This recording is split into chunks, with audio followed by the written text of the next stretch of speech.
Welcome to Real Crime Stories. Sit back, relax, and enjoy the rain as you dive into tonight's chilling tale. If you love true crime and horror, don't forget to like, share, and subscribe to support the channel. Now, turn off the lights, and let the story begin. Story: My grandpa's unsolved case that still haunts him. I've heard a lot of stories from my grandfather. He was a detective for 27 years of his life, and I grew up listening to the tales of he and his fellow lawmen. As a child, he obviously amended the stories quite a bit to make them age appropriate. But as I grew up, more and more of the true stories came out. Starting about 2 years ago, my grandpa got sick. He's been on a slow decline ever since.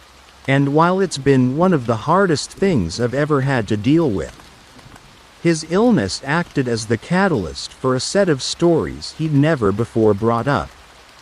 He said he kept them, filed away deep in the folder he doesn't like to open.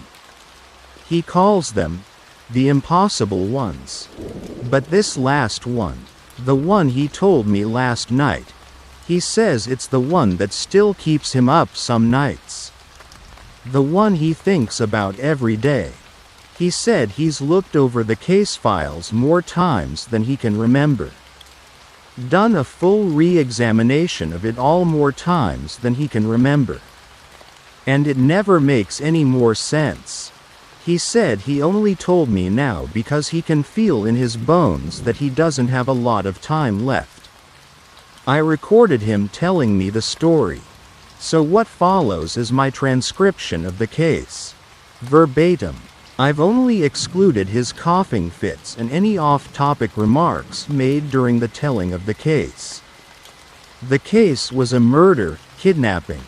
At least that's what it looked like. And it was me and Olson. I've told you about him. There was a family.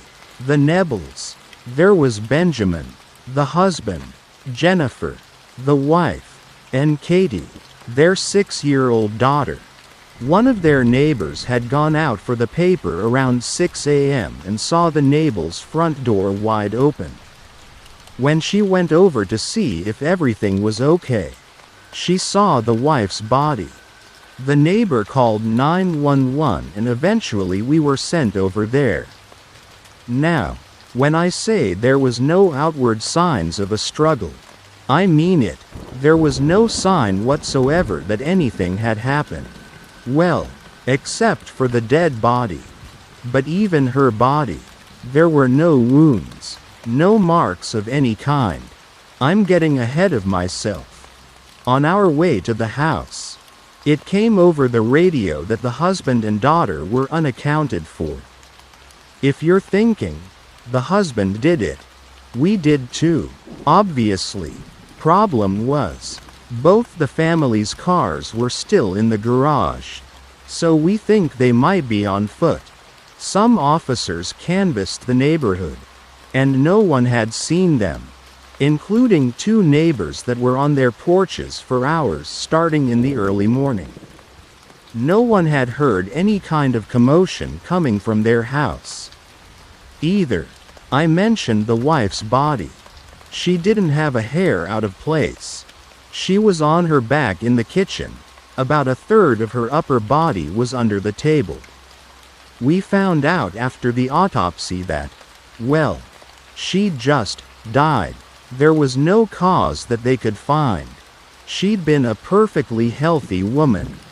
Didn't smoke, didn't drink, ate right, exercised. It was like she'd just blinked her eyes and gone from alive to dead. Anyways, we searched the house. We went through it with a fine-tooth comb. Basement to attic. Found nothing. No evidence of a struggle. No weapon. Nothing. So we left. We'd spent hours in that house. Thought maybe we should come back in a day or two with some fresh eyes. We went over to where Benjamin worked. He was a supervisor at a lumber yard. According to his coworkers, he'd shown up at work that morning just before 5 a.m. When he got in, he worked on this narrow crate thing he was building in his office. Something he'd told his coworkers was a project for his house. According to the other morning's supervisor, he'd only built about half of the thing. Around 6:15, he said he was running to the bathroom. And that was the last anyone saw him. They never saw him leave. While we were at the lumberyard, I realized I'd left my notes at the house. We drove back over there. And we got there while they were taking the wife's body away. As soon as we walked in, the stench hit us like a bus. It was what a newly discovered but long dead body smells like. We knew it obviously couldn't have been the wife.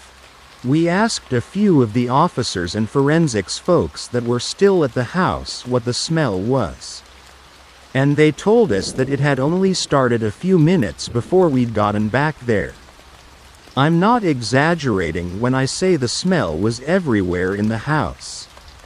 I've smelled some dead ones before, but this smelled like every wall in the place was lined with corpses. Pretty quickly, we found that the smell was strongest leading up to the attic. Now, I told you before, we checked the attic. I checked it myself probably 5 times. But we went back up.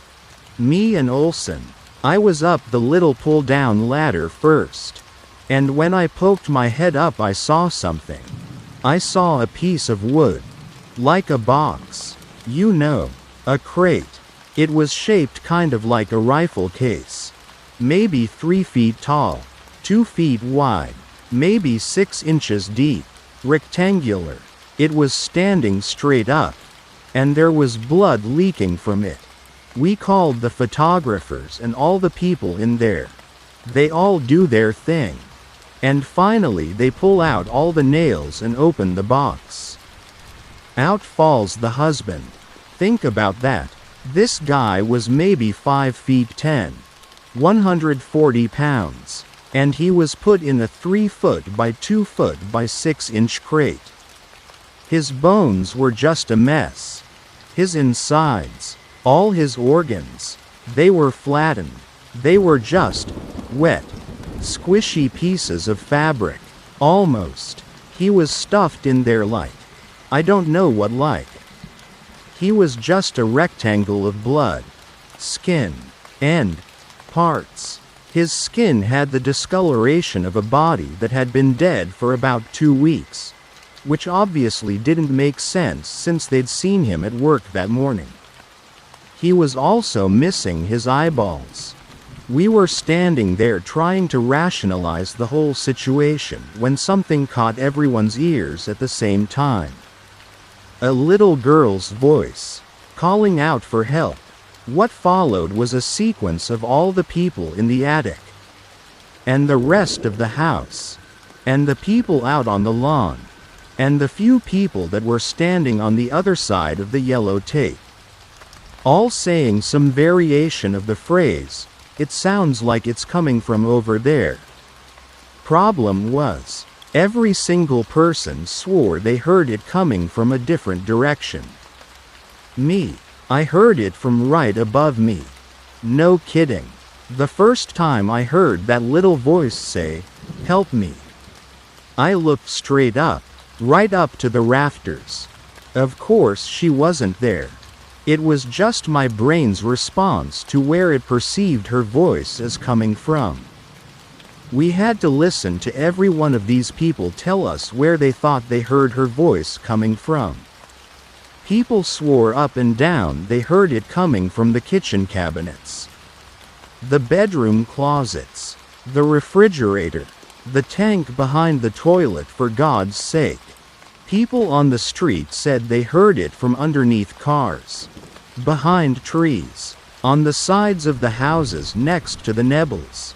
Everyone heard her voice for about a minute and a half. 2 minutes tops. And then it just stopped. About 2 weeks after that day, the wife's sister had a funeral for Jennifer. It went fine. They buried her. All that. The husband's remains were cremated not long after that and put on display in a different part of the cemetery.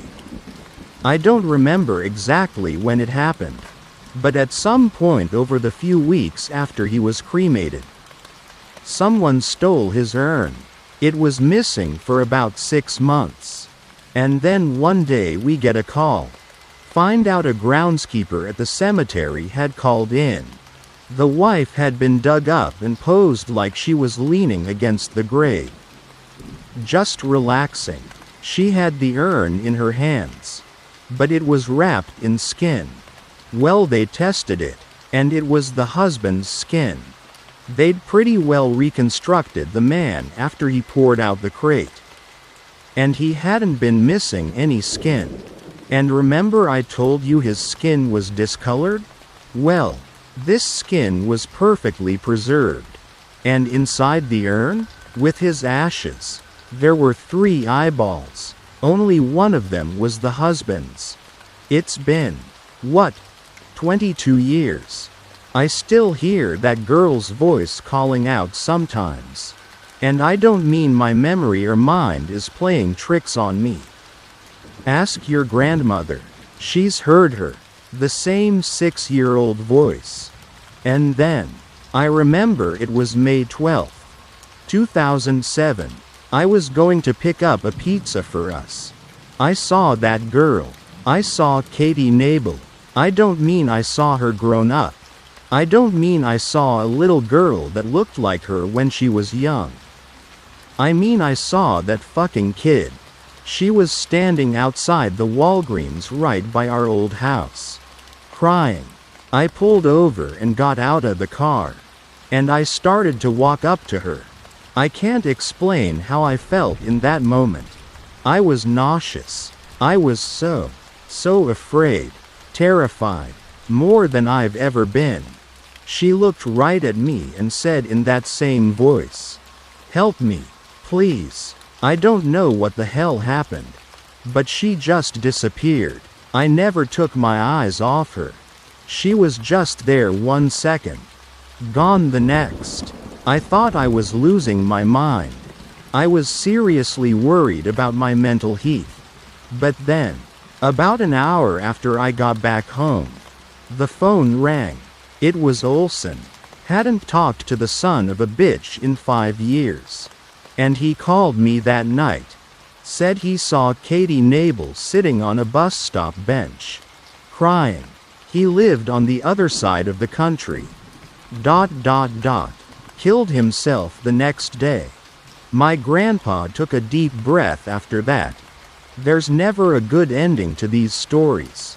I know.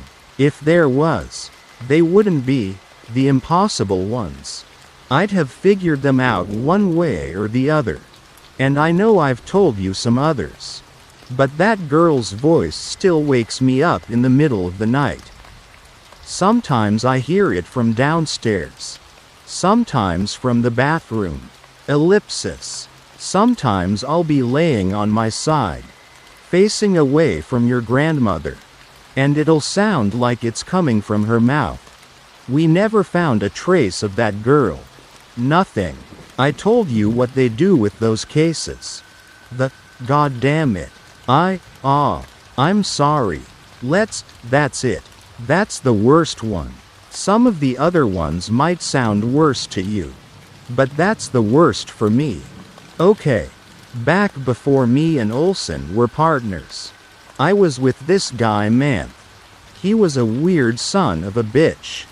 But he was good at the job. He'd been on about a decade longer than me. And he taught me quite a bit. As a matter of fact, he's the one that told me there would be times when I wouldn't be able to solve the case. He said it wouldn't be because of me or lack of skill or anything like that. Wouldn't be the evidence. Wouldn't be the witnesses. He said there'd be times when, how'd he put it? You'd have all the pieces of the puzzle. You know what the puzzle should look like. But for a reason you don't know and can't understand. They just won't fit. Back in the late 80s, we drew a suspected homicide at this apartment building. Real pile of shit. Neighbors had complained about a smell coming from one of the units. So some officers went to check it out. Ends up we get called. The girl was found wrapped completely in dental floss. I mean, each of her fingers and toes were individually wrapped, as were each of her limbs and her torso and her ears and the rest of her head. And then another layer went over everything. It was wrapped so none of her skin was visible. Can you imagine that? How long that must have taken. There were no weave patterns either. They just wrapped it around once, then continued with each new wraparound touching the one before it. How much floss you think that took? Hundreds of rolls, if not more. Thousands maybe. Never seen anything like it but that one time. Anyways, they identified the girl. She was some kid, 17 years old she was, from a couple states over. If I remember right, her name was, what was it? Kelly. That's it. Now, the guy who lived in the apartment hadn't been seen around the building for a few days. We talked to the neighbors, people that lived on the same floor, a few others, maybe. Apparently, this guy, his name was Lucas. He kept to himself. We went to talk to the neighbors. None of them knew his name. And a few of them, they'd go, "Oh, you mean the guy from whatever unit he was in. 512, I think. Whatever it was. Guy is an asshole." Or something to that effect. He never talked to anybody. Never nodded in the halls. Nothing. He'd lived in the building 6 years. But for about the last year, 10 months or so, no one had seen him. His rent was paid by check through the mail, and he'd had his mail forwarded to a P.O. box. So the scene. His apartment was dark. We'd shown up there in the morning, about 9 a.m., but his apartment made it feel like it was midnight. He'd painted the windows black. The same with the walls. But on the walls were, you know, those cliché ransom letters, where all the words are made up different letters cut out of magazines. It was that, but over every inch of every black wall in the place. The messages were disturbing. I don't remember what it all said verbatim, but they were just these long sort of vague confessions. "It's almost the end. He's coming for me. Please stop." That type of stuff. It was a 2-bedroom apartment. And floor to ceiling, wall to wall, it was just hundreds and thousands magazine letters making words that formed this guy's pleas for help. Fingerprint folks came in and did their thing. Like I said, this guy lived alone. Never had a noise complaint. No one ever saw him with anyone else. Neighbors in the next units over and across the hall never heard a peep from his apartment. Not even a TV or radio. But somehow, there were no less than, what was it, 90-some odd different fingerprints all over his house. Weirder than that is that all the fingerprints were all carefully placed. Like one person went up to the table, wall, refrigerator, door, whatever, placed their thumb down. Then another person came up, placed their finger down, and so on and so forth. The entire apartment, every surface had these fingerprints. Intricately placed, evenly spaced. We found out that the only ones they identified 2 sets of fingerprints. One belonging to Lucas, and another to a woman who had died in West Virginia in the early 60s. A few years before he was born. So the girl that was found dead in the apartment, she had no connection to Lucas that anyone could find. She also had no fingerprints on her. But it didn't look like anyone had intentionally wiped her down. They said she'd been dead about a week, and that the cause of death was, get this, suffocation by dental floss. And in the course of the autopsy, they found that a few of her organs were also wrapped in floss the same way her body was. Her heart, liver, a lung, her kidneys, her spleen, all wrapped up in dental floss. And her stomach was bursting at the seams with it, just like her esophagus. Anyways, we had our suspect, this Lucas guy. We started digging, looking for associates, places he spent time, things like that. Pretty soon we find out he did some off-the-books work at a landscaping company. Guy there tells us he hasn't been to work in 3 days. And that he figured he'd quit. We pulled a few more threads. But nothing seemed to pan out. It looked like this guy killed Kelly and then went off the grid. Then about a week and a half after we got the case, we put Lucas's picture everywhere. And if I'm not mistaken, the higher-ups told us all to tell everyone it was for a robbery. We started getting calls from different businesses saying Lucas had come in, stopped for gas, got a burger at McDonald's, picked up shampoo at a grocery store. All these menial tasks. Probably 15 different things. Problem was, he apparently did all these things at locations that spanned the whole city. And he did them all at the same damn time. 10:48 a.m. Something like that. All the security camera footage matched up. His credit card records matched up. All the purchases happened at the exact same time. And I'll be damned if it wasn't him at the locations. Not look-alikes, but him. Now, a lot of this stuff I'm telling you, it's weird, yeah? When it all happened, that's really all it was. It was just weird, odd. It was never really all that scary. Some things were, of course. But generally it was just stuff that boggled the mind.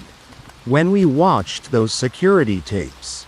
Though, it's hard to explain it. Me, Manth, and anyone who was in the room at the times we watched these tapes. Every time. I think there was 11 places we had to watch the tapes. And every time, he'd stand for a few seconds. 5 to 10 seconds. And he would just stare at the camera. Stone-faced. And it was like he was looking into my soul. I can only describe how it felt for me. But I know for a fact the others felt the same way. It felt like someone was squeezing their fist around my heart. The breath left me. I started sweating. It was the worst fear. Pure terror. 2 of the security guys had to leave the room. One started hyperventilating. Another threw up. It only lasted as long as he was looking straight at the camera.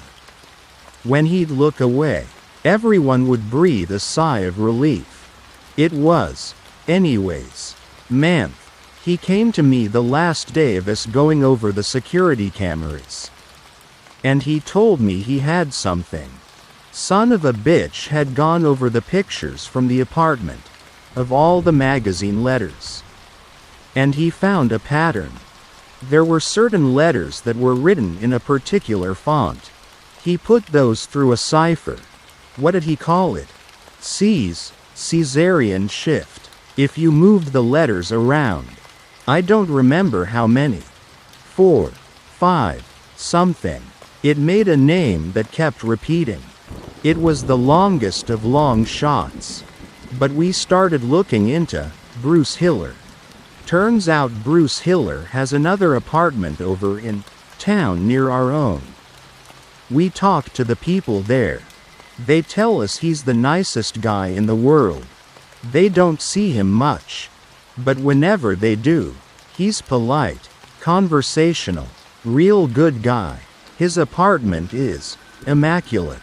I mean, it looked like he went over the entire place with a Q-tip every day, every hour. The building itself was it was decent, kinda run down, but his place, for what it was spotless. We go though everything, and pretty soon it's time to go check the basement storage unit. The way they were set up was they were just partitioned off with little wooden and wire doors. You could see into everything. In Lucas's, or Bruce's, whatever his damn name was. In his, it was packed floor to ceiling with stuff on either side of the door. But we could see through the door. And there he was, towards the back of the unit with his back to us, reaching up onto a shelf. We could barely see him. Just kind of make out his silhouette. The only lights down there were single bulbs hanging from the ceiling with pull strings. We shine our lights in his unit, pull our weapons, tell him to turn around slowly and keep his hands up. He doesn't move, he just stays there, reaching up on the shelf. We move forward a bit, keep telling him to turn around, show us his hands, blah blah blah. But he doesn't move an inch. The building manager had a rapport with him, apparently, so we get him and he tries pleading with him to turn around. But Lucas just kept standing there with his arm up and his back to us. Manager unlocks the door. We get him out of there. Now, this was a year or two before tasers really started catching on. So we didn't have that option. We inch our way towards the guy. And as we get closer, it becomes clear that, when I say he's not moving, I mean he's not moving. He's standing as still as a statue. Pretty soon we realize he's not breathing. We kept our weapons up, kept our lights on him, kept yelling all that shit. Did it by the book. But we got up to him and confirmed that wasn't breathing.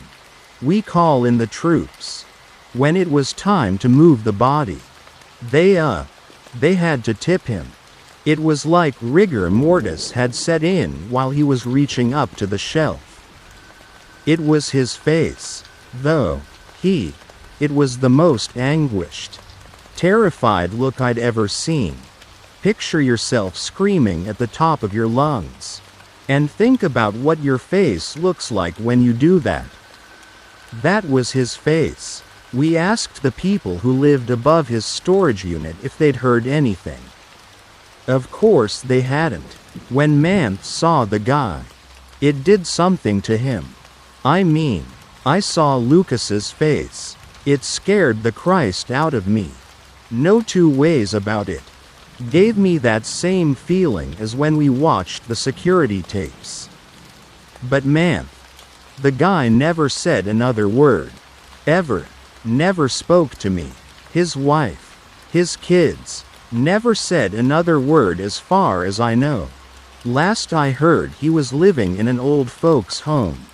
Poor son of a bitch just looks out the window all day. That was some years ago.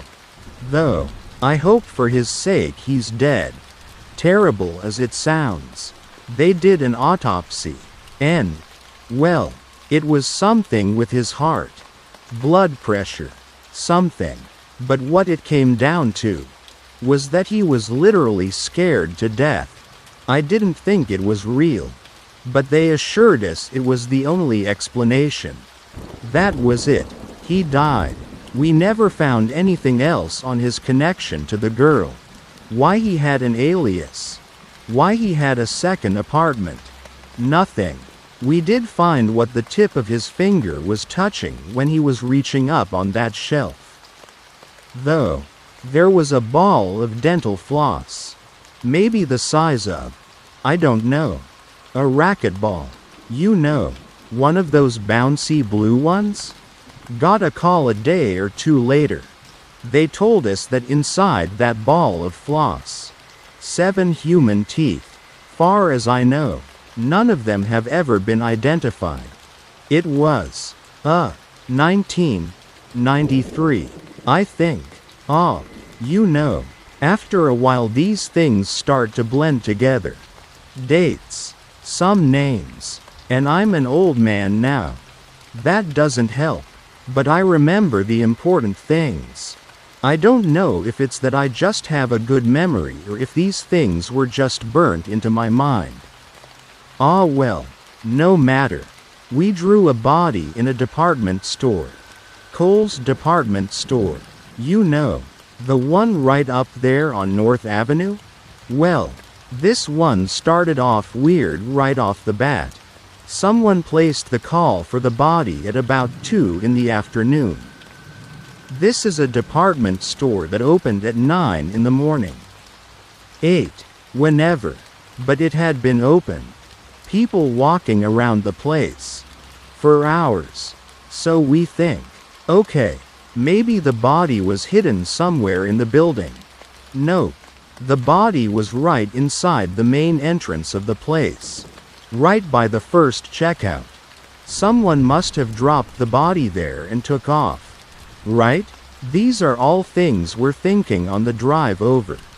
The body was posed. There was no way someone had been in a rush when they did it. And there's no way that people just didn't notice someone doing it. It would have been impossible to miss. Did I mention it was a kid? Yeah, he was maybe 10, 11 years old. The pose was. Remember we watched The Exorcist? When the girl comes down the stairs, bent over backward walking on her hands and feet? That's how this boy was. But, you know, not moving. His back was arched, stomach facing up, just looking up at us upside down. His face just pain. Just pure pain. All he had on was a pair of white briefs. This kid, God, my grandpa was visibly distraught, so we get there, and the first thing we ask is, well, what did the guy look like? Someone had to have seen him. But no one could recall seeing anything. Not even the lady who'd been standing at the register that this poor kid was posed in front of not 10 feet away. Now, it's weird enough, you know, the way this body is positioned. The position is weird enough. So we think rigor must have set in. The forensics folks get over there. They take the pictures. All that. Then. Christ. Then they, you know, they get ready to lay the body out. Take a closer look at him. And as soon as the forensics guy, Benny, I remember his name was, as soon as Benny lays a finger on him, and I mean the moment, the second, the microsecond, the exact instance his finger touches this kid's shoulder, the body just instantly crumples. Like a deflated balloon. I feel bad saying it. That poor kid. But it was just a puddle of a person. A puddle of skin. We find out later that this kid's bones. They were dust. I don't mean that figuratively. Either. His bones were ground to just a fine powder. The only mark on his body was a handprint around his neck. And the cause of death was determined to be strangulation. Christ.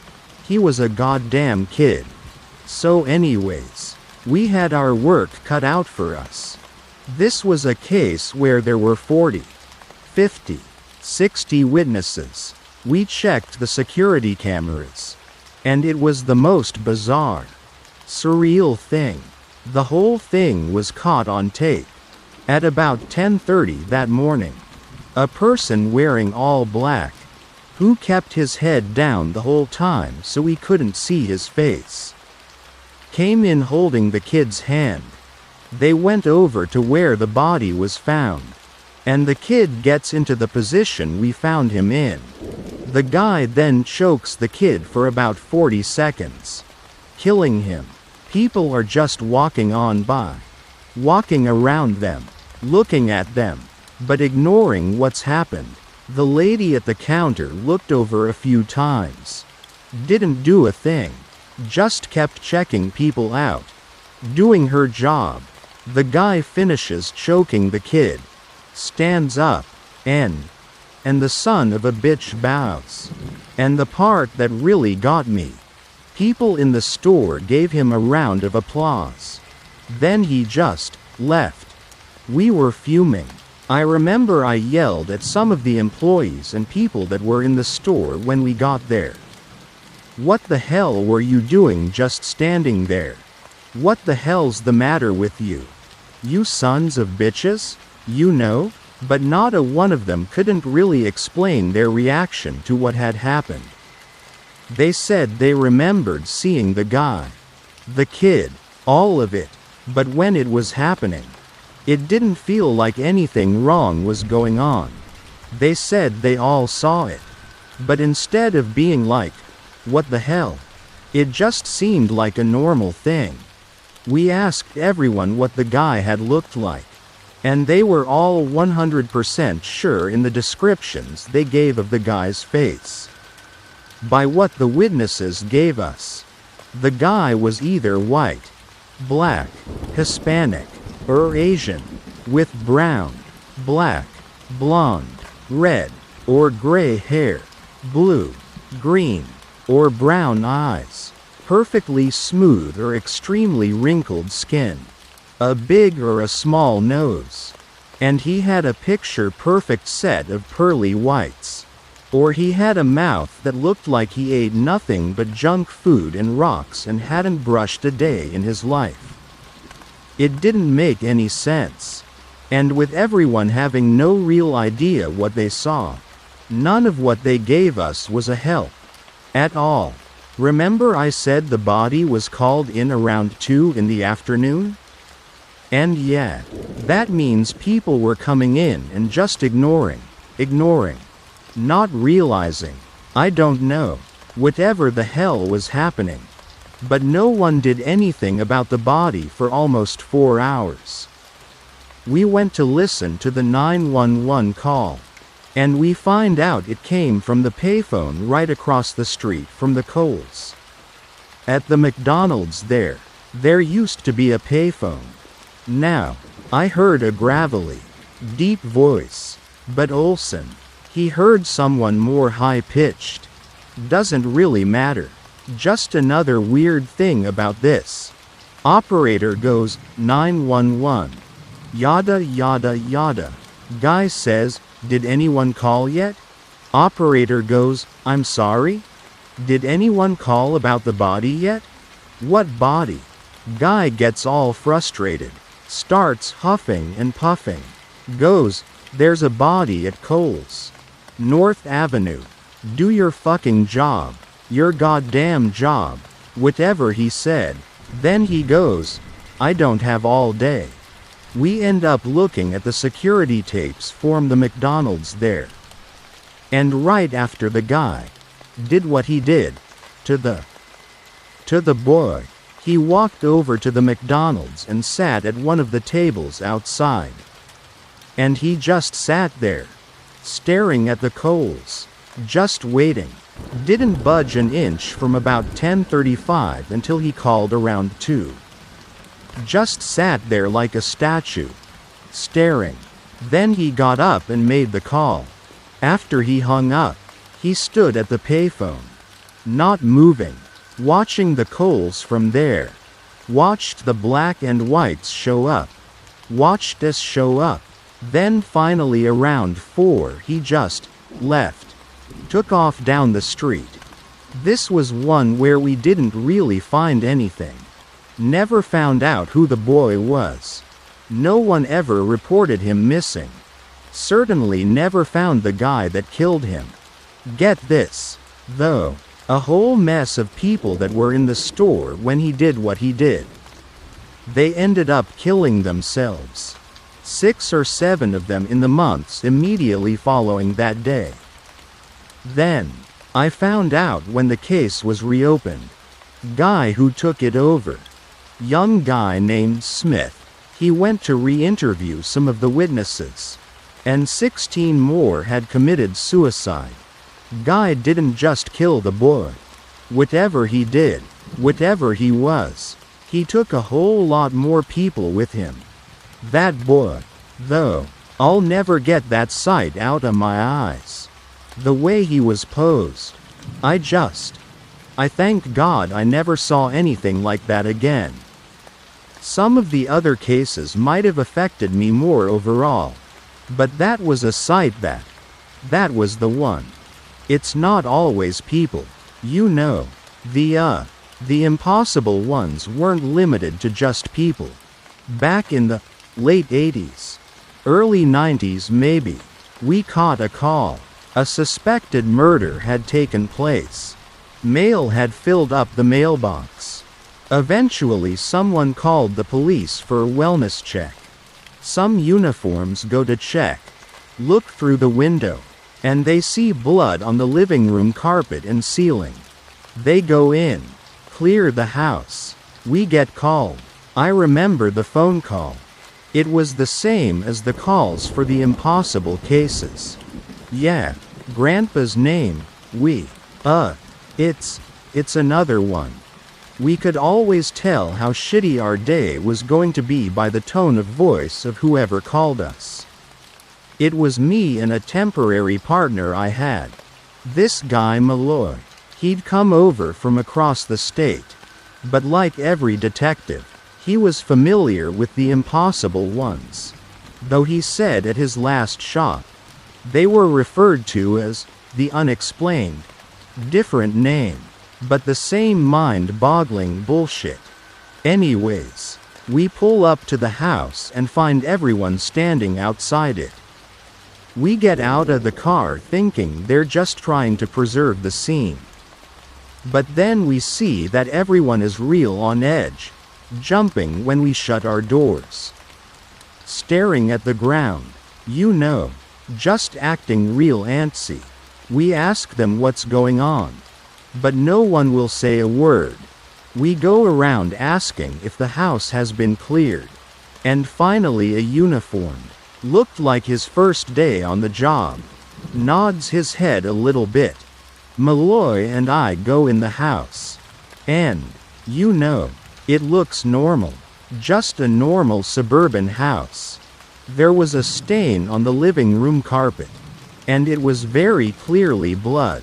It was made all the more obvious by the fact that there was blood dripping from the ceiling.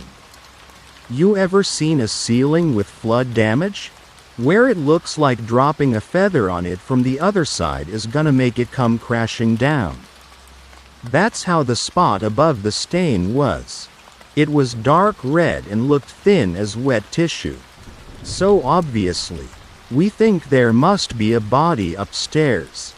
Based on the call we got and how the folks outside were acting. We were expecting something real, you know. Something real gruesome. We go upstairs, figure out which room the stain is below. But when we walk in, there's nothing. Room is normal. Not 2 seconds after we opened that door. That's when we first hear it. Tap tap. Tap tap tap. The best way I can describe it is like they tapped their pinky. Then a half second later their ring finger. Then middle index thumb. Boom boom boom. Real fast. Malloy and I both spin around. It sounded like someone was tapping on the wall in the room across the hall from the one we were in. Now, the door to that room is closed. We'd been informed that this woman lived by herself. Didn't have any kids, no husband, not even any family that lived in the state. So there shouldn't be anyone else there. Malloy and I draw our weapons. Start doing the whole, open the door. Show us your hands. Yada yada yada. Thing. But no one responds. We stand there long enough with our weapons pointed at the wall. I was pointing at the door. Malloy had his trained on the wall. We stand there long enough and don't hear anything back that we start wondering if we just heard something from outside or something. The unis had cleared the house. And they'd never done us wrong before.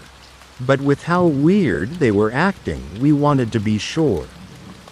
Just as I start to take a step to pass Malloy and move toward the other room, we hear it again. Tap tap. Tap tap tap. Only this time, it sounded like it was in the room on the other side of the wall from the one we were in. You know, on the same side of the hall. Just a door down? I yell out, police. Step out into the hallway with your hands up, and again. No response. Tap tap. Tap tap tap.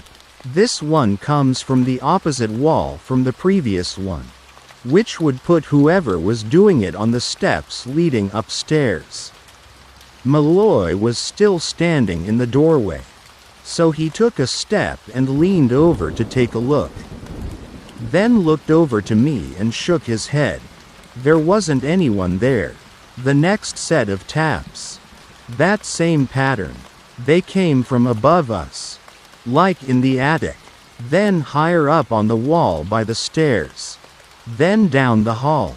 Then from underneath my feet like someone was tapping on the ceiling in the living room. Then back on the wall in the opposite room. Over and over and over and over and over and over. Sounded like a miniature stampede was happening all around us. It lasted about 30 seconds. Then as quickly as it started, it just stopped. Malloy and I stood there for a good 10 minutes. Guns up, arms aching, wondering what the hell was going on. When we both finally calmed down enough to act rationally, we went through and cleared the house again. Attic, top floor, ground floor, basement. We did it ourselves just to make sure it got done thoroughly. And there was no one. House was empty except for us. So then we have to deal with the fact that the ceiling in the living room is leaking blood. But there doesn't seem to be a source. The bedroom where the leak should have been.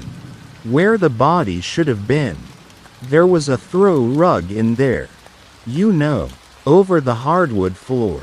So we moved the rug. There's a little, door, type thing. I guess you'd call it. A little door in the floor.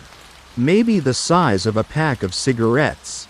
With a hinge that's flush with the floor. I open it, shine a flashlight in.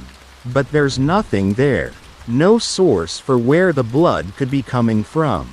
And even after we had some guys come in and take out the floorboards, I took out the insulation and it was dry. The material that made up the ceiling. While it was soaked with blood on the bottom of it, it was completely dry on top. Which, I mean, it's impossible. It's like the source of the blood was in between a half-inch thick piece of plaster. That was a hell of a long day. I'll tell you. So, it's late now. Probably 2:30 in the morning. Malloy and I are still at the house. Looking around. We finally got a few people to come in. You know, fingerprint folks. Photographers. They're getting their jobs done. Me and Malloy are standing in the kitchen when he goes, "Did you hear that?" I hadn't heard a thing. He goes, "There it is again." I'm straining my ears trying to hear what he's hearing. And when I turn to look at him and ask what he thinks he's hearing, I won't lie to you. My heart skipped a beat. Malloy was standing there, staring straight ahead into my eyes. But it was like he was looking through me. His face had gone completely limp, slack, and his eyes looked like they'd been turned off. Like there was no life behind them. His mouth hung open like he was just totally brain dead. "Malloy?" I say. He just stared through me, to the point that I looked over my shoulder to make sure no one was behind me. When I turned back around, Malloy was pointing to the basement door. I looked over and saw that it was closed. When I looked back again, Malloy was pointing, but the life had returned to his face. He looked normal. I asked Malloy what the hell had happened, and he just said, "You didn't hear that?" I told him I hadn't. He said we needed to check the basement again. We head over and open the door. Only now the lights wouldn't turn on. They'd worked fine the entire day. But all of a sudden now, nothing. We get our flashlights out and head down.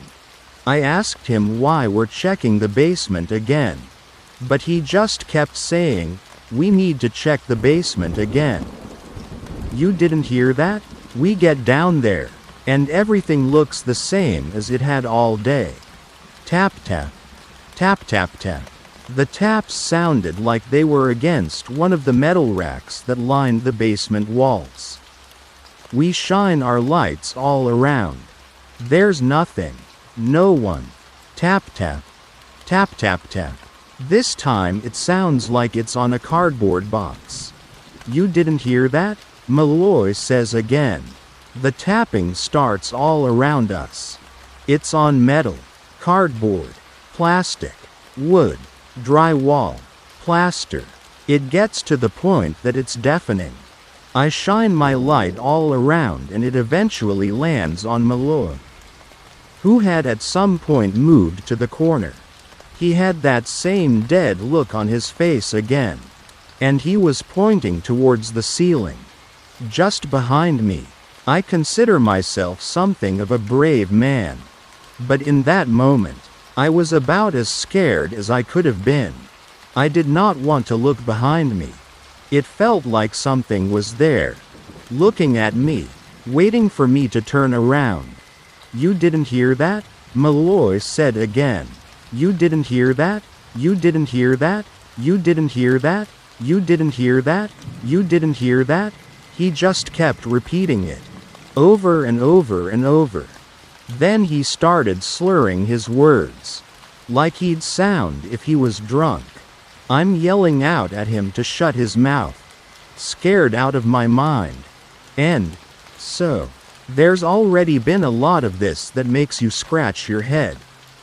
You know, say, what the hell? But then, I can tell my grandpa is reliving this in his head. I worked up enough courage to turn around.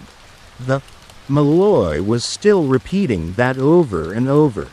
But I turned around and looked up towards where he was pointing, and there was a spot of the plaster in the basement ceiling that was newer than the rest of it.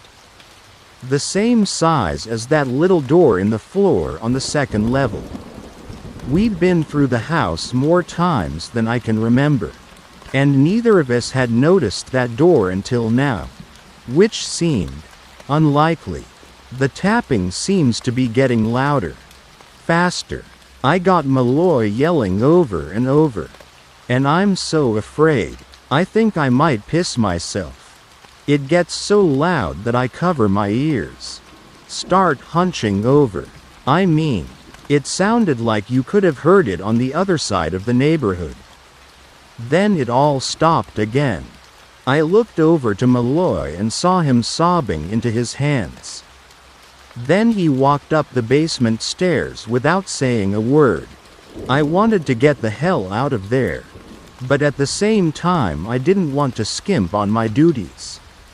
I yelled up the stairs for a few of the construction guys to come down and take down the entire piece of plaster that spot was on. They unscrewed the screws, and when one side of the piece was lower than the others, a little bag slides out and falls to the ground. The bag had fingers in it, 3 fingers. If I remember right, they were. It was an index, ring, and pinky finger. We eventually went back upstairs. And when we did, there were spots like the one in the basement all over the place. The ceiling in the living room had stopped bleeding. But now we had more of these spots. Must have been 5 or 6 on each level of the house. Inside each were bags of fingers. From pinky to thumb. We had them all tested. And far as we could tell, at least some of them belonged to previous owners of the house. Going back decades, turns out that everyone who'd lived in the house had died. One of them was a suicide. But the rest were natural causes. It was odd, because all the fingers were in perfect condition. Like they'd just been removed from the body and decomp hadn't started yet. Doesn't make any goddamn sense.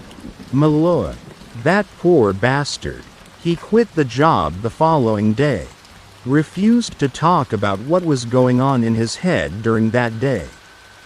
He tried committing suicide twice that I know of. Now he lives with his daughter in Monterey, California. In the few years after that day, I tried to check in on him from time to time. And he would apparently have these fits where he just screams. You didn't hear that?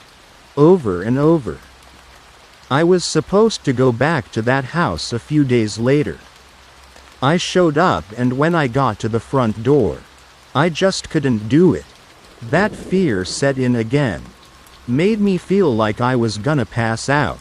I knew right from the jump this one didn't have an answer. I still did my due diligence. Did what I could to find some answers. But I refused to go back in that house. Oh, and the woman, one who lived there, a neighbor down the street had seen her walking the morning we got the call. So several days after she'd stopped getting her mail for whatever reason. Even though she was apparently home, she'd walked down the street and onto the main road. We'd tracked her security tapes. But she turned the corner from North Avenue on 92nd Street, and just vanished. Poof. Into thin air. Wondered for a long time what happened to her. Then one day, almost 7 years later, we get a tape in the mail. It had been sent to the precinct. Addressed to both me and Malloy. It was a security tape from a gas station. The time stamp was the day after we'd been to her house. So the day after she'd vanished. About 2 hours after. Across the street from the gas station. Some folks were doing some tree work. That woman had walked up to the area these folks were doing the work.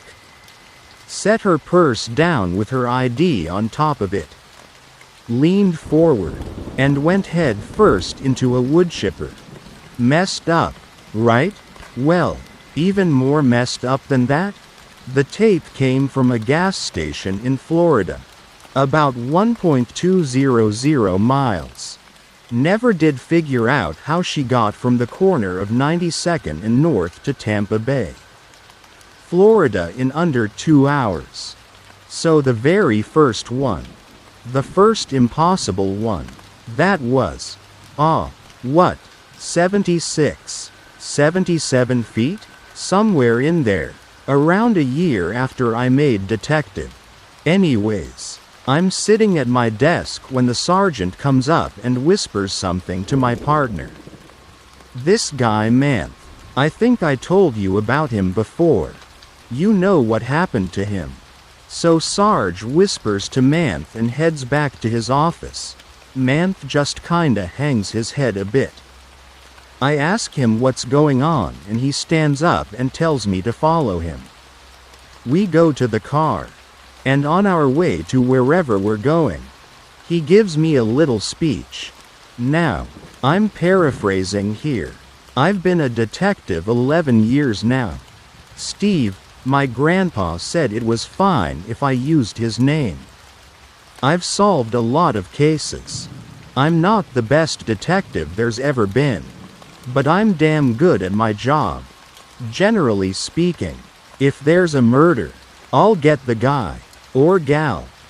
One time it even ended up being a dog. But you get what I mean. But sometimes, he says, sometimes there's cases you can't solve. No matter how good you are. Sometimes things just won't make a lick of sense. The clues will take you to a dead end. The evidence will just raise more questions. You know, when you do a puzzle, sometimes you'll have the box there so you can see what you're supposed to be putting together. It's like you're doing a puzzle. You know what it should look like. You got all the pieces on the table in front of you. But they just don't go together. There's no reason why. They just don't. The department doesn't like word of these getting out. You're not under any obligation to not talk about them. Don't think I'm trying to scare you or anything. They prefer to keep them quiet. Don't want to scare the people. You know, we got a name for M around the department. Just a dumb little name. We call M the impossible ones. 'Cause that's what they are. No two ways about it. They're impossible. You might have heard someone mention them before. I'd heard the term, impossible one, in passing. Never really knew what it was about. So Steve says, we're headed to one now. I knew it was just a matter of time until we caught one. Sarge got the details from some of the unis down there. We drove out to Oak Creek. You know, the farmland out there? We had to drive down this long dirt road between two giant plots of corn stalks. And finally this house comes into view. Got the black and whites parked all around it. Yellow tape. The whole deal. We pull up, and the lieutenant was there. Which, you know, I wasn't used to that. Manth tells me, whenever we get a weird one, they send out a higher up. LT just shakes his head and tells us, good luck. So, you know, we walk past the tape. Everybody's out there doing their jobs. There's a group crowded around this big flag pole they have. We're walking up to the house to talk to the responding officers. And I overheard some folks talking about how it just doesn't make sense. You know, how is it possible? Stuff like that. So right away, I'm getting that something is off. But I still don't know why we're even there. We get in the house. And a few unis are standing in the foyer. This house. It wasn't a nice place. There were no walls. Or, well, no drywall. It was just the slats. Like someone had started building the house but given up halfway through. We go up and ask for a rundown of what's happened. And two of the officers tell us to follow them upstairs. One of the unis says, I've been on the job about 2 years. I've seen some messed up things. But this has got to be the worst. They take us up to a bedroom on the second floor. And before we turn to go in, the uni says, brace yourself. I don't remember what I was expecting. Exactly. Probably a whole lot of blood. Gus. You know. Something like that. But there wasn't any. There was no mess. The room was absolutely immaculate. Like they'd gone over it with a toothbrush just before we walked in. The bedroom was empty except for a small, almost like a TV tray. You know, that stands up? Yeah, there's one of those. And there's medical supplies on it. You know, bandages, wraps, scalpel, scissors, sutures, all of them clean as a whistle. But the body, there was a body on the floor, sort of halfway leaning against the wall. The feet, The feet had been sewn on. They were much paler than the rest of his body. You know, like the feet clearly came from another person. Again, there was no blood, but at the same time, there was evidence that the operation, if you want to call it that, happened in that very room. Weirder yet, one of his hands had also been stitched on. But just one of them. This body's right hand. It belonged to its original owner. And it had a stitching needle and thread in it. Like the son of a bitch had been doing this to himself. Problem was, his feet and hand, the ones that actually belonged to him, were nowhere to be found. As, you know, as freaky as this was, it was the smell that was the worst. It was the most rank, putrid dead body smell I've ever encountered. And I've smelled quite a few. Now, later, they did an autopsy. The cause of death couldn't be determined. But the level of decomp on the outside was, you know, hours. By the time Manth and I showed up on the scene, I don't remember what the call was. Or, you know, how it was found out that there was a potential murder there. But when we showed up, the body was still fresh.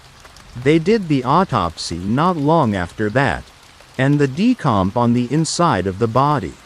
You know, his organs and all that? At least a month. Like he'd been sitting against that wall for a month. Now, I don't know how much you know about human decomp. Hopefully not much. But it happens in stages. Right after a person dies. First few days, not too much happens. Then they'll start bloating and all that. After about a week, the skin will start to turn black. And like I said, none of this had happened yet. But on the inside, a little after a week, things will start breaking down. Maggots, bugs, insects, all that. They'll start laying eggs, feeding off the organs. And the organs, they'll start breaking down, leak out of the body. Sounds gross, I know, but, so the outside of the body was fine, as far as decomposition, but the inside of the body was just, I don't know how to put it was just, flakes. Like dried fruit. His lungs, spleen, kidneys, bladder, stomach, it was all decomposed, covered in creepy crawlers. It didn't make any sense. It was, drumroll, impossible. And even more than that, you know how I said the room was perfectly clean? Not a drop of blood? It's because the body had been completely exsanguinated. I mean completely. The body shouldn't have looked the way it did on the outside considering what had happened on the inside. If I wouldn't have seen it with my own eyes, I would have sworn to you it was you know, like a wax statue or something. But that's not the weirdest thing. Not to me at least. So, outside, when we pulled up, there was that group of unis gathered around the flagpole. When we were done, you know, looking around the inside of the house, trying to make heads or tails of what happened, the folks that brought us into the house told us to follow them out. We get down to the flagpole, and this thing is big. Must have been 25, 30 feet tall, big as the kind you'd see at a school. We walk up and kinda get everyone to clear a path for us so we can see what all the commotion is about.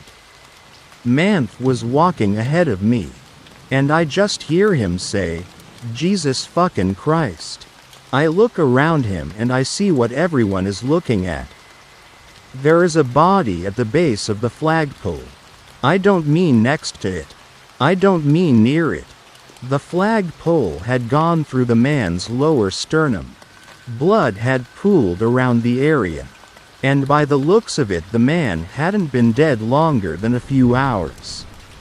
Now, after the fact, we had learned that the flagpole had been on that property since the 1960s. At least on paper, it hadn't been replaced or anything since then. There were two flags at the top, an American flag and our state flag. Both of them were blowing in the wind, and they were clean. Besides the normal weather where a flag gets, they were both clean, and so was the flagpole. A little dirt here and there, maybe, but for a body to have impaled by it, and for it to have slid down the flagpole, both it and the flags should have been covered in blood and guts. And there was no way anyone had lifted the flagpole from the ground and then dropped it on him.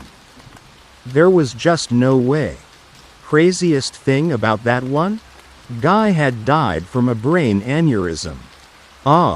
And before I forget, the guy on the flagpole was the owner of the property. The guy inside, sewing on new hands and feet for himself? Never identified, and neither were his new extremities. All right, I got one for you.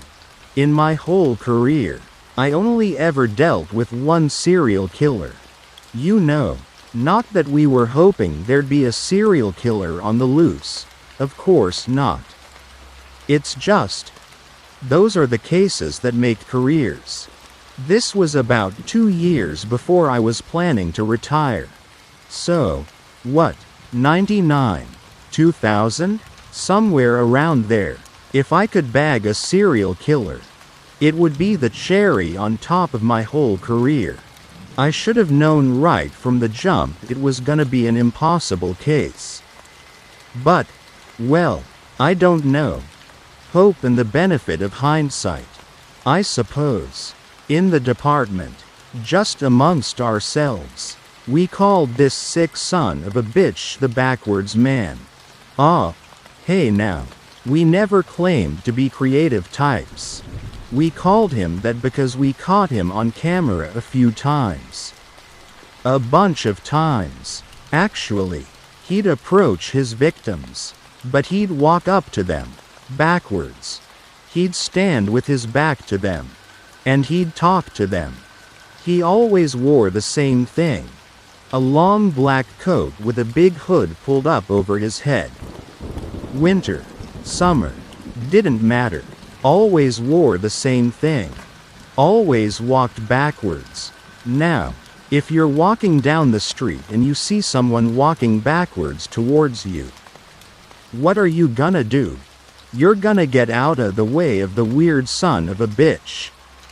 Right? Not with this guy. He'd walk up to these people and they'd stop. They'd talk to him. Talk to the back of his head. After they'd talk for a bit, 20, 30 seconds, he'd take off in the opposite direction. And they'd follow him. We tried following him on the cameras. And this is where it gets real weird. Downtown, you know, they have all kinds of cameras on the streets. There was one, middle of the day he took someone. We got the footage from 6 different cameras. He walked up to this guy. Guy talked to the back of his head for a minute. And they started walking. Now, you're thinking that if he walks up to them backwards, then starts going in the other direction without turning around, he's just walking normally, right? Well, on all of the cameras, his back was to it. Camera was facing east on Juno. His back was to it. Camera was facing west on Juno. His back was to it. Walking backwards. Camera was facing north on Water Street. His back was to the camera. Sounds like it doesn't make sense, right? If he was walking east on Juno and you're looking at him from the south, you'd be looking at him in a profile, right? No, sir. His back was to the camera. And he was walking sideways, crossing his feet one over the other. Didn't make a single shred of sense. All the cameras had the same timestamps. But we were watching this guy walk in distinctly different gates at the same time. Once they turned enough corners, they'd just disappear. We'd always check the nearby buildings, but there would never be any evidence of them having been there. We would eventually find the victims, but I'll get to that. Anyways, because of the whole camera thing, we obviously never saw his face. Not once. Chased this guy for 2 years. Interviewed, hundreds of folks who were in the areas this son of a bitch would take his victims. They all said the same things. I only saw his back. His back was always to me. I just thought he was a weird guy walking backwards down the street. No one we talked to ever saw his face. Except for one lady. We'd sent some unis out canvassing after the backwards man had taken a 13-year-old girl with him in the 3rd ward. They went door to door to a few apartment buildings. And there was one lady. She was in her 40s. Name was, what was it? Catherine something. It doesn't matter. So about a week after this girl had gone missing, we go to meet this woman. This Catherine. And it's hard to describe. But it was like she was ripped off the page of one magazine and pasted onto another. Her apartment was immaculate. The 3rd ward isn't a cheap place to live. You know that. She had big fancy bookcases. Big TV. Pristine furniture. She was a lawyer. Judging by the apartment and the pictures she happened to be in that were around her house, she was a real professional type. But the woman herself, she'd seen better days. In those pictures she was an attractive woman. She was dressed sharp. Hair was nice. Big, sparkly white smile. When we talked to her, she looked like she hadn't seen a shower in weeks. Her hair was all messed up. Her teeth were dirty. She was a mess. And she was afraid. She sat in a chair in the corner and watched the door while we talked. She was shaking like a leaf. We sat down to talk to her. Asked her what she'd seen. Her voice was all shaky. And she whispered, like there was someone in the room she didn't want to hear what she was saying. Now, I'm paraphrasing here. But he walked up backwards to the girl. I watched him do it. He walked up backwards to her. And just stood there. I wasn't too close to them, She was stuttering. You could tell she was terrified. She goes. But I could see the girl talking to the person. I was walking back to my office and I walked a bit closer, and as I walked by I threw my coffee in the trash beside them and he was just saying something over and over and over. The same thing. And she was talking to him like they were having a conversation. I ask her what he was saying. And she just starts hyperventilating. Freaking out. Takes us a good 10 minutes to calm her down. But we need to know. We have to know what this guy was saying. She goes. He was saying, is a house really a home if you aren't there? And he'd sniffle a little bit like he was sick. Then, is a house really a home if you aren't there? And another sniffle. Is a house really a home if you aren't there? And a sniffle. And then, she started crying real hard. Had to give her a minute to calm down again. Then she says, then I realized that it was a perfect copy every time. Like it was on repeat on a recorder or something. It did something to me. Hearing that, I thought I was gonna drop dead right there. I don't know what it was, but I thought I was gonna die. Then I asked what the girl was saying. It's like she was hearing something different than I was. She was just going on. Oh yeah, me too. I love it there. Oh yeah, what about you? That's great. It didn't make any sense. Then I kinda got down close next to her, as comforting as I could be. And I asked her again. Did she see his face?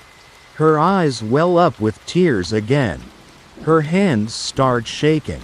I can tell she's just about to break down again. Then she whispers, "His face. His face. His face." Then she starts yelling, "His face. His face." We try to calm her down, but then she just stops. Goes dead silent for a second. Stares off into nothingness.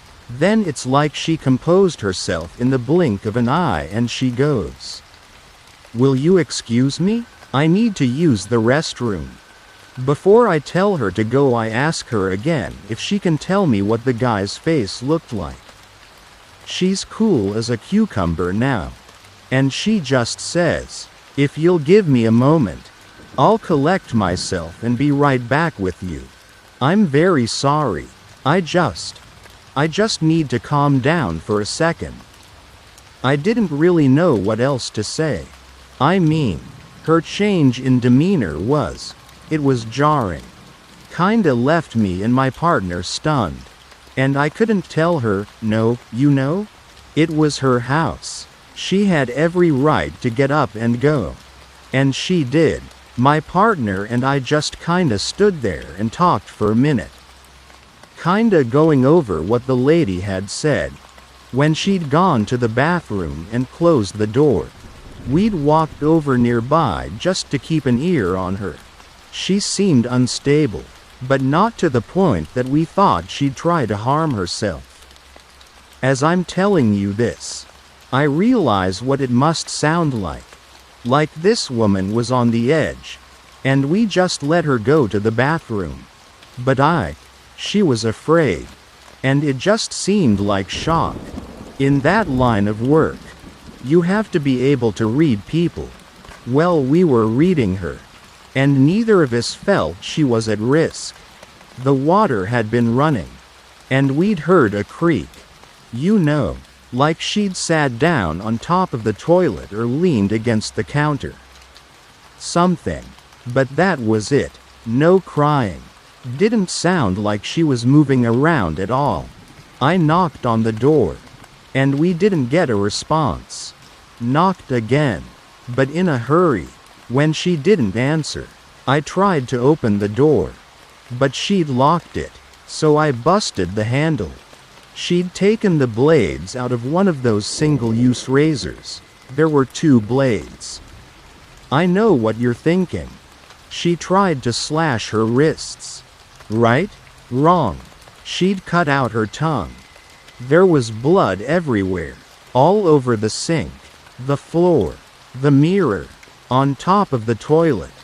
The tongue itself was sitting on the counter next to the sink. Right next to the cup that had her toothbrush in it. Catherine. I think her name was Catherine. That's gonna drive me crazy. But she was sitting on the edge of the bathtub. Totally silent. Still as calm as she had been when she'd gotten up to go in there. Every few seconds she'd spit out a mouthful of blood into the tub. It was horrifying. My partner called for medical. And I did what I could to help plug up the bleeding. Which wasn't much. Oh, and on the shower wall, she'd written in her own blood the words, "His face." Which, I don't know what that was supposed to mean. Still today don't know what it meant. It wasn't an indicator of what it had looked like or anything. Just, I don't know. She ended up in the hospital, of course. Then was remanded to a psych facility for a few days. I remember my partner at the time. He looked her up a few years after I was out. And, she was living with her sister. And by that time she'd been arrested. Twice. For heroin possession. Her life really fell apart after that. My grandpa was thinking for a moment. And had a look of remorse on his face. So, anyways. So that was odd enough. The whole thing with the guy walking backwards. Whatever his face looked like. The weird things he was saying.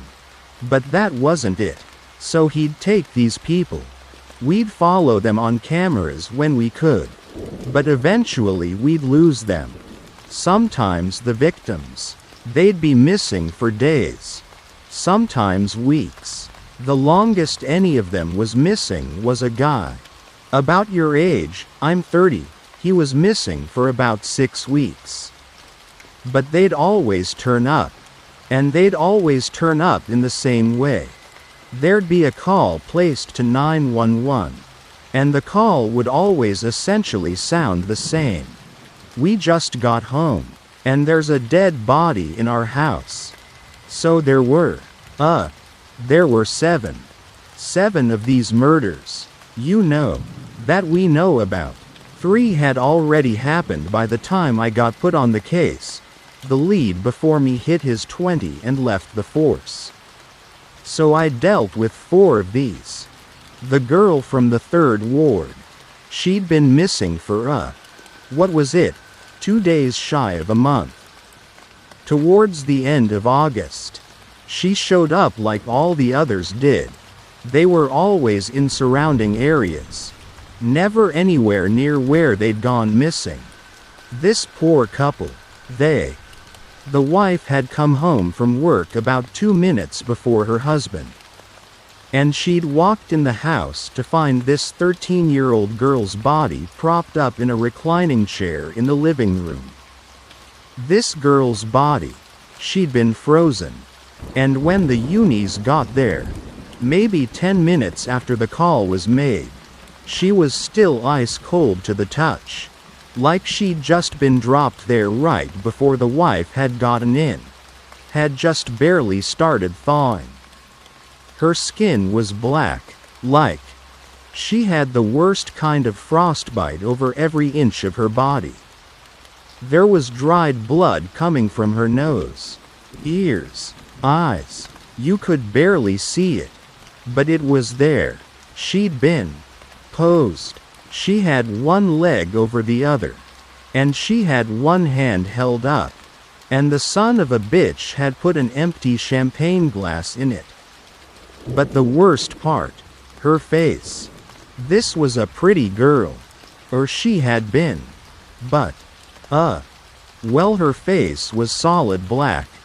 But she was, shit.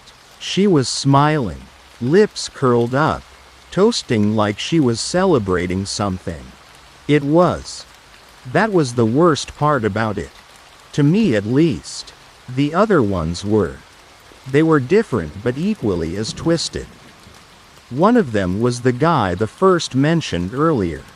On Juno. He was found at a house in Brookfield. Burnt to a crisp. And he was still smoldering. 2. Like he'd just been put there the second before the people got home. He was posed too. He was in their rec room. And he'd been set up like he was tossing a dart at their dartboard. And then one day, they just stopped. It just never happened again. The only thing related to the backwards man that happened after that last murder was, well, I shouldn't say the only thing. I don't want to diminish it. It was very unfortunate. What happened? I should say that the last thing related to the backwards man that I dealt with. And as far as I know, the last thing to happen with him in our city was this poor girl. She was in her early mid-20s, going to graduate school. She had just had a baby maybe 6 months before. And she'd been walking from the local college campus to the parking garage. And somewhere between those two, he'd shown up. Whole thing was caught on the security cameras. And again, no matter the angle, his back was always to the camera. They talked for a minute. And this time, he turned around. Her faced her. We couldn't see it. Because, whatever the hell happens with the cameras. They talked for just a second after that. But instead of her following him, he just left. Just walked away. She stood there for about 10 minutes. Still as a statue. Just looking into the distance. Kind of a 1,000-yard stare. She eventually went back to her car. Stopped at the store.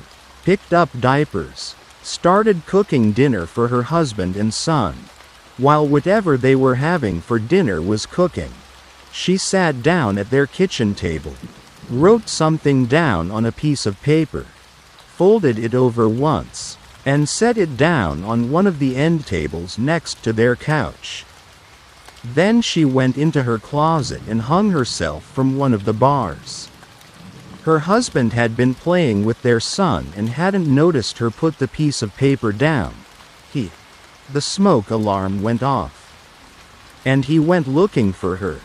Found her in the closet. The note just said, his face, as many times as she could fit on the piece of paper. My grandpa was drained after this one. Reading these transcriptions is one thing. But when I sit down with him and he tells me these verbally for me to record and transcribe, it's apparent how all these cases affected him emotionally. And keep in mind, these are just the impossible ones. Besides those, he still has nearly 3 decades worth of normal, explainable cases weighing on him. My grandpa then said something despite his clear exhaustion from the memory of this one. And even after my insistence that he is under no obligation to share any of this with me if he doesn't want to. Let's make that call. Get you on the line with my pal in Arizona. I know he's got a story or two that'll really kick your ass. After my grandpa told me about the last case, the one about the backwards man, he told me to make the tentatively planned Skype call to a colleague of his in Arizona. Connectivity issues on both sides didn't allow us to have the call when we'd initially planned. And schedules then got in the way after that. That said, we all eventually found the time. Got the call connected. And my grandpa and I were soon talking to a detective in Arizona named Adam. A man my grandpa had met at a conference years prior. Little small talk was made. My grandpa quickly got to the point. I know we talked about it a little. About those cases. The kinds that don't make any sense? My grandpa said, yeah. What did you guys call them? The impossible cases? The impossible ones. That's right. Down here they're called the inconceivables. Like the movie. My grandpa joked. They laughed for a moment. During which time Adam said that they did indeed get the name from The Princess Bride. And then he went into one of his very own impossible cases. There's a lot of desert down here. A lot of long, empty roads with nothing but open land on either side. A few skinny trees here and there. Some cacti. But no real structures or anything to speak of.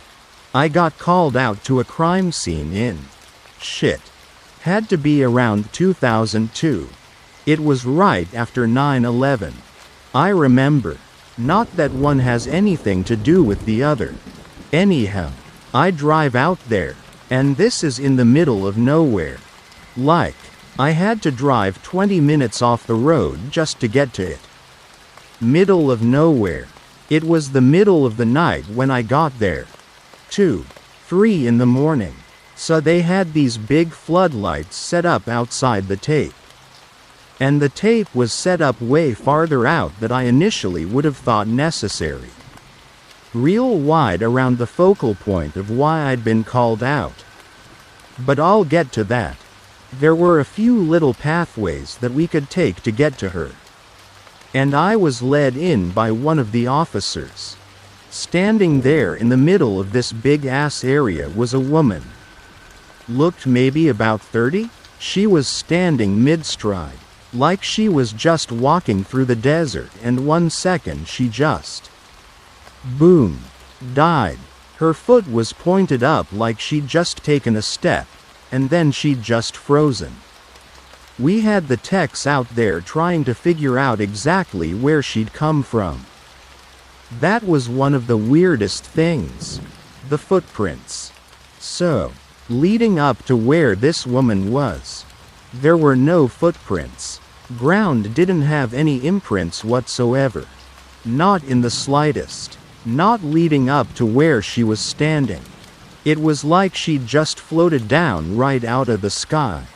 But around her, maybe 15 yards or so, there were these. I actually don't want to call them prints. Because they weren't. But these tracks? I don't know what to call them. They were like something had been shuffling around. Something big. I mean, they looked like they stepped lightly. But when they were pointed out to me, I could plainly see that they'd left depressions in the ground. But they weren't shaped or structured like footprints. They were these weird, these kind of collections, I guess you'd say, of spirals. Spirals. Groups of 5 or 6 of them of different sizes and angles. Where if you drew a line around them, it would look, I guess maybe like a rhombus. I remember there were 4 separate collections of these. So 20, 25 different sized spirals. Some circular, some triangular, some square-shaped. 20 to 25 total. If you drew a line around the collections of rhombuses, rhombi, if you drew a line around those, it made almost a perfect rectangle. There's no real way to put it into words. And I know this is for the blog. Whatever Steve said you were doing with these. We took a short aside. During which time I told Adam about no sleep and how I felt it was the only place there was a real chance a lot of eyes could get on their tellings of what goes on in these impossible instances. Where was I? Shit. Okay. So it was the desert. It was cold. Maybe 40 degrees. Give or take. But parts of this girl's skin were frostbitten. If it would have been her whole body, I might have thought she'd been walking naked through the Arctic after getting out of a swimming pool filled with ice water. You know that dark purple, black color? But they're just these patches all over her. Big section of her thigh. Tops of her knuckles. Side of her neck. Her shoulder blade. Like these spots of her had been dipped in sub-zero temperatures or something. But just those parts. I don't know. The tracks. That's what we were talking about before. So, like I said, they made a big circles about 15. Maybe closer to 20 yards out from her. Each one of the rectangles. The ones with the 4 rhombuses in them? They must have been 12, 15 feet apiece. Maybe 6 feet wide. Fucking huge. These things. I know you might be thinking, it sounds like someone drew them. But the text said that the depression pattern in the ground indicated that the symbols were most depressed on the ends. Not so much in the middle. Like someone stepping heel to toe. Obviously someone could have done this on purpose. But why? They went in a circle around this woman. And they overlapped each other a whole lot. Like someone was just doing laps. I suppose it's worth mentioning. We didn't realize all the spirals and the shapes and everything right away. It took a few days before the techs put it together. I mean the shapes were apparent right away. But I just mean the patterns and all that. When you first looked at it, it just looked like a bunch of nonsense scribbles with no rhyme or reason to it. Craziest thing about those tracks? Maybe 200 yards away, there was another big circle of them. Same circumference, but like they'd just made one circle. No laps. And the depression on that one was deep, like it had stomped down. About 200 yards after that one was another one. Depression even deeper. And that was it. They said it was like whatever had left it had dropped out of the sky and landed. Boom. Then jumped. Boom. Another one. And jumped again. And landed lightly on the last one. Then circled this woman. No idea what it could have been. Obviously. Usually with the weird ones. Some people speculate, not with those. Though, no one could come with any kind of explanation. Back to the girl. She didn't have any ID on her. No wallet, purse, nothing. She was wearing a tank top and shorts. How I said she was frostbitten. Well, her face wasn't at all. It was as dry as I've ever seen a face in my life. Her lips were cracked all to shit. Skin was sunburnt, flaky. That's why when the ME, medical examiner, told us her cause of death was drowning, we couldn't believe it. By all accounts, drowning should have been the last possible cause of death. But the ME said she would stake her whole career on it, that any subsequent analysis of the autopsy results by other MEs would yield the same results. And it wasn't a dry drowning. It was like she'd been held underwater until she died. Her stomach contents. I remember. There was water, of course. But there were also blades of grass. So initially we think maybe she was starving. Tried eating some grass. Yeah, it was sod. Fake grass. There wasn't a whole lot of it in there. You know, she didn't have a whole front lawn in her stomach. But there was enough that you could cover maybe the bottom of a water bottle with the grass standing up. You know what I mean? Oh, even more fucked up? Get this. She'd put the time of death as being about 8 hours after I'd shown up in the desert. No kidding. She'd apparently been alive the whole time I was skulking around checking it all out. I'd been right up close to her, inches away, and I didn't see her chest moving. I didn't feel any breath coming out of her. Nothing. Didn't make a shred of sense. And that was just the time she recorded.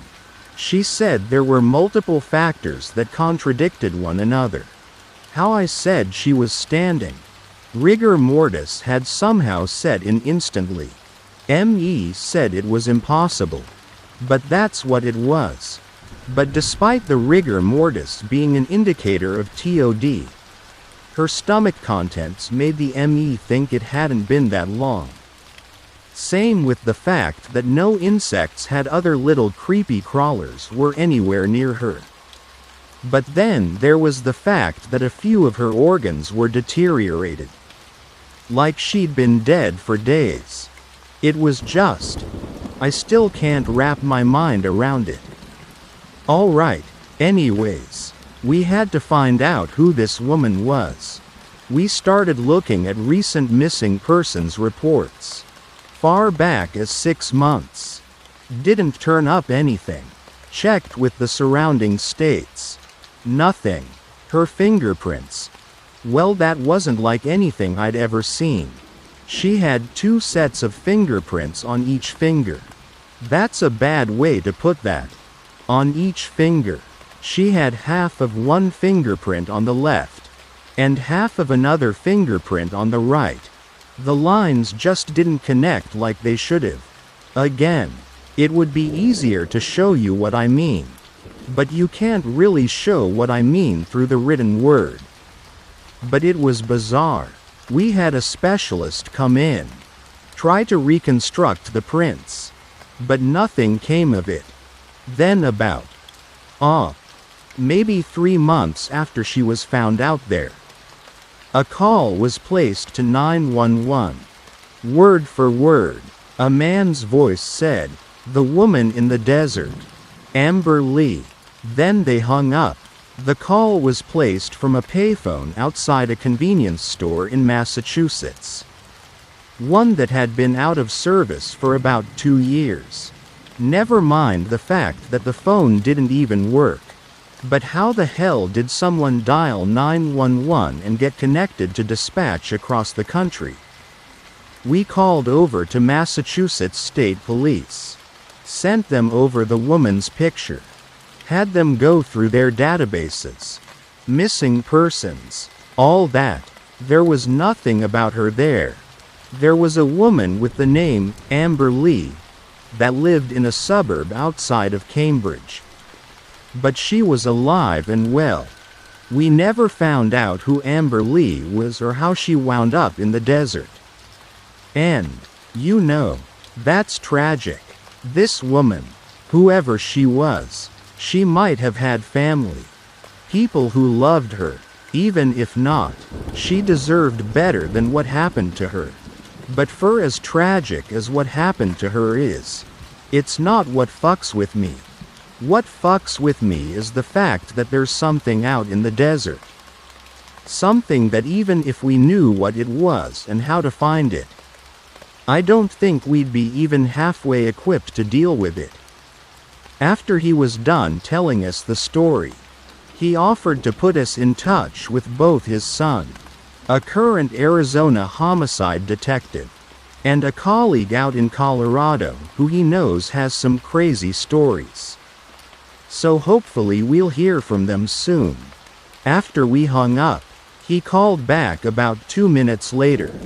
Tell your friends on the blog that there's not much of a story to this one. Just something that happened that we never figured out. Never had a single clue on. Never found out who it was. Who did it? How it was done. Nothing. There's about 100 things wrong with this one. But it'll be funny to make them scratch their heads trying to figure it out. Because it really just doesn't even sound possible, logistically or otherwise. Some folks were bowling, and right in the middle of a game. This little girl throws her ball. Then she's standing at the return waiting for her ball to come back. And out comes a human head. Male, maybe 40 years old. Take care, boys. I had a good career. You know, these weird cases were few and far between. And when I wasn't chasing my tail looking for clues that wouldn't lead anywhere even if I found them. I feel like I really made a difference. Scary as hell. Sometimes. Yeah, but I wouldn't change a thing. Your grandmother. I don't know. I don't want to scare you. I've been putting this one off since I started telling you about these damn cases. My grandpa was very apprehensive about sharing this particular case. More so than any of the others. When he said he didn't want to scare me, I suggested that with everything he'd already told me, the chances of that were slim. Even still, he was particularly worried that the contents of the case would affect me. Nevertheless, I assured my grandpa I would be fine. And he begrudgingly continued, "All right. Well, God. This one hits home. So by the time I made detective, I'd been with your grandmother for a while. A long time. In 1981? Maybe 80. One of the two. My partner and I caught one. Now, This wasn't immediately apparent as being an impossible one. There were little hints of odd things. But I could tell my grandpa was questioning whether or not to continue telling me about this case. So, the case was a double homicide at a real nice apartment building downtown. You know, a high-rise, overlooking the lake, all that. Now, the apartment belonged to a man and his wife. I remember the man's name was Scott. Scott something. Scott was one of the two victims. He'd been. I don't want to be gratuitous. Your folks on the website don't need to hear all the nasty business. But, okay. Picture someone laying down on their back, arms at their sides, starting at the tip of his right shoulder and going diagonally downwards to the bottom of his left elbow. He'd been cut. I don't mean someone had slashed him with a knife. I mean, God, he'd been cut clean through. Like someone took a giant axe and hit him at that angle. He'd been cut there, and then from his right hip to just above his left knee. And then again from his right knee to his left ankle. The cuts were so clean that we didn't realize at first he'd been vivisected. He was wearing a suit and tie. And the cuts were so clean that he just looked like a normal dead body in a pool of blood. You can imagine our surprise when the coroners went to move the body and he fell into a whole bunch of pieces. Shit. So, yeah. There was another body. Scott was married, but the body wasn't his wife's. It was this. This old lady. Must have been in her 90s. Nothing was done to her. She was determined to have died from natural causes. We initially thought maybe the wife had been abducted. And, you know, of course we had to look at her for the death of her husband. But, this old lady, she'd been reported missing from a nursing home the day before. A nursing home in. Shit, where was it? Sunrise, Florida. We spoke to the staff over the phone. And there was one nurse there. She'd just walked this woman back to her room and given her her medications. She was supposed to mark down on a form when she'd last taken her meds. But she'd left her pen in the common area just outside the room. She stepped out for about 5 seconds, as she put it, and when she stepped back in, lady was gone, vanished into thin air. That was at about 4 p.m. Meanwhile, about 4:15 p.m., maybe 5 minutes away from the nursing home, a woman was detained after behaving erratically, taken to a mental health facility. That woman was Scott's wife. She'd been at work that day, and towards the end of the day she disappeared. Everyone thought she'd left the office early for the day. She didn't buy a plane ticket, a bus ticket, a hot air balloon ride. Her car was still in the parking garage at her office building. They'd just switched places. Kind of. Not an exact switch though. We don't know how the old lady ended up in Scott and his wife's apartment. Oh, and Scott's wife. Amanda. That was her name. Amanda. She'd been picked up screaming at the top of her lungs. But after that, she went catatonic. Completely. Stone cold catatonic. God. Damn it. So the whole thing is strange. Unexplainable. All that. You know by now how these things go. But, shit. This one though. We start going through the apartment, trying to figure out who these people are. I mean, we know who they are. But, you know, trying to figure out what might have led to this point. My partner happens upon some photo albums. And Ah. My grandpa started tearing up at this point, and had to take a few moments to collect himself. He finds some photo albums. And there's pictures of us. Of me and your grandma. Pictures from our wedding. From games we'd gone to. The first picture we took when we bought our first house together. Even pictures from when we were kids. Long before we knew each other. I'm trying to reason it out. I think maybe Scott or his wife is someone your grandma knows. Or someone in the family knows. But it's only pictures of us. No one else in the family. And your grandma didn't have any clue who they were. It was all logged into evidence. We kept working the case. Never figured out who killed Scott and we never figured out how he was cut so cleanly. Doesn't even seem possible. Anyways, about a year after that, your grandmother and I are sitting at the dinner table. Your mother too, and the phone rings. Your grandma gets up and answers it. Fuck, you know. She says, hello, and the color just drains from her face. Like she saw a ghost. Then she bursts out in tears. Just hysterical sobbing. And you know your grandma. She's a strong woman. The strongest. I get up and take the phone from her. And it's just a dial tone. I kept asking her, who was it? Who was it? And she just cried and cried and cried. I asked what whoever it was said. And she just shook her head. She's never told me what was said on that phone call. Even to this day, she wouldn't tell me who it was. Either. For a while. About a month after the call. It was the middle of the night. And, you know that feeling you get. Like you're being watched? I remember I felt that. Except I was asleep.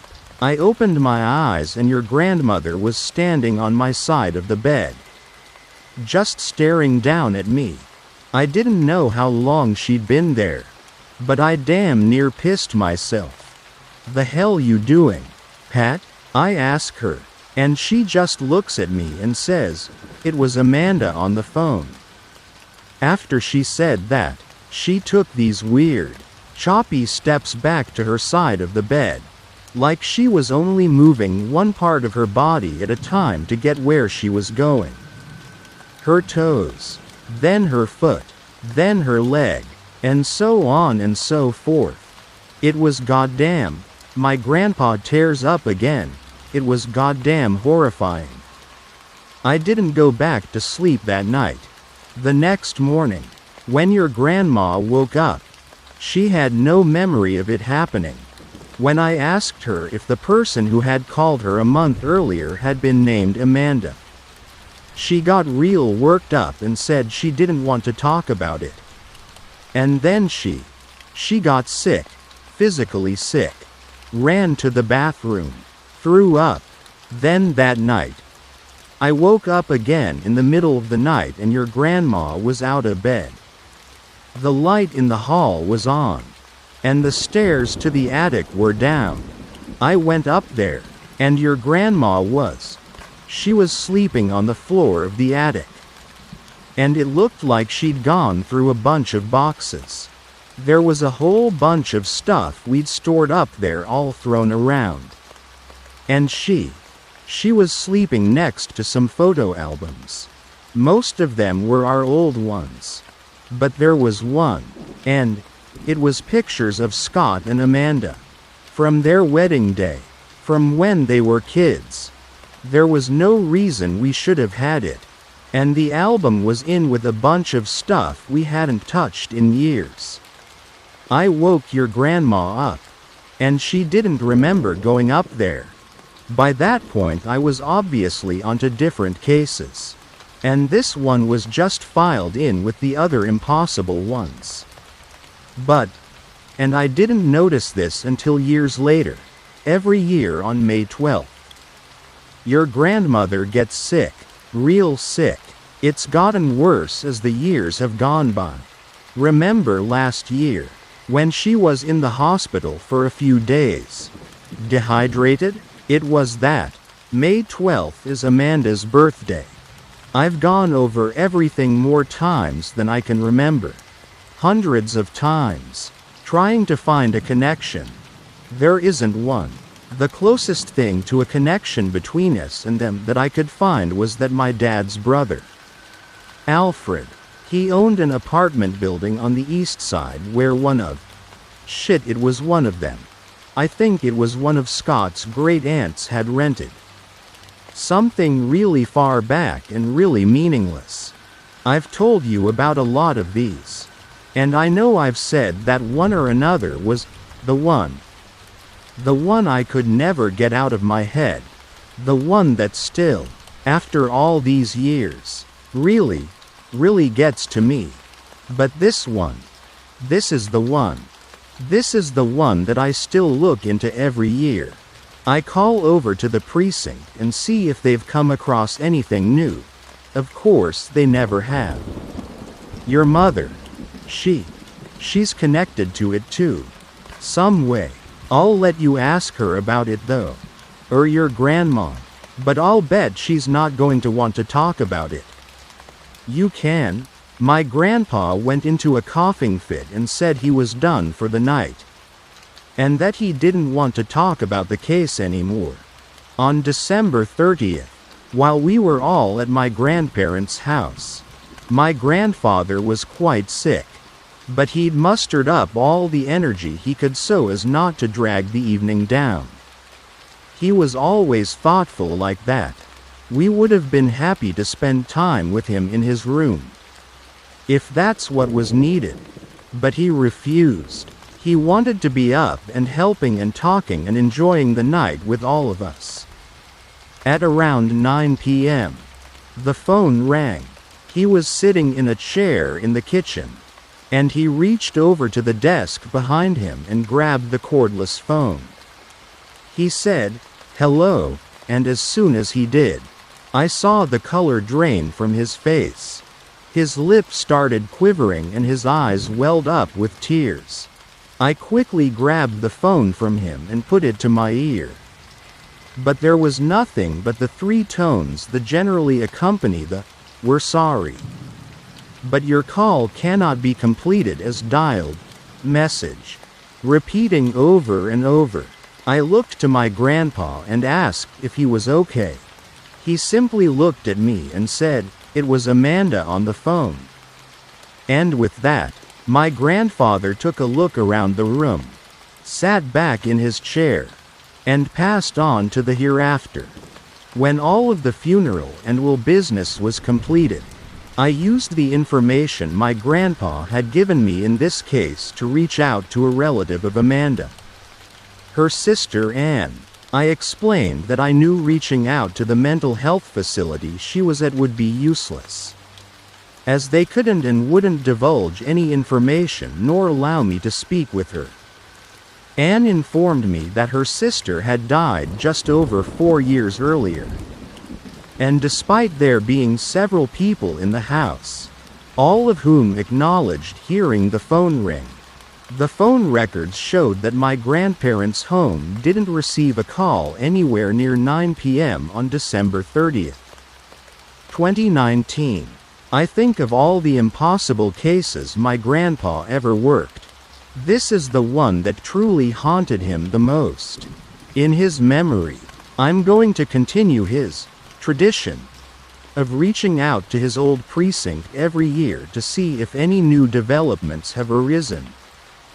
For now, I know that wherever my grandpa is, he's regaling anyone else who will listen with the stories of an honorable life well lived.